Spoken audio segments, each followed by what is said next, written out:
জুমার দিনকে বিষ্ণু ঈসা ইসলাম বলেছেন হাদা ইয়াউমুল ঈদ, হাদা ইয়াউমুন জাআলাহুল্লাহু লাকুম ঈদান।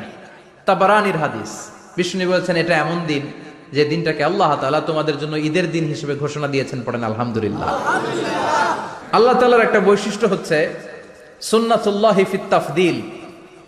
এক এক জিনিসের উপর আল্লাহ এক এক জিনিসকে বৈশিষ্ট্যমণ্ডিত করেন, মর্যাদা দান করেন। ফাদ্দালা জামানান আলা জামান কামা ফাদ্দালা মাকানান আলা মাকান, ইনসানান আলা ইনসান। আল্লাহ ব্যক্তির উপর ব্যক্তিকে প্রাধান্য দেন, আল্লাহ সময়ের উপর সময়কে প্রাধান্য দেন, আল্লাহ স্থানের উপর স্থানকে প্রাধান্য দেন। এটা আল্লাহর সুন্নাত।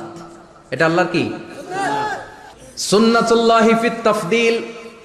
ফাদ্দালা জামানান আলা জামান কামা ফাদ্দালা মাকানান আলা মাকান, ইনসানান আলা ইনসান। পৃথিবীর সব মানুষগুলো এক রকম নয়, এক মর্যাদার নয়। আবার লক্ষাধিক নবী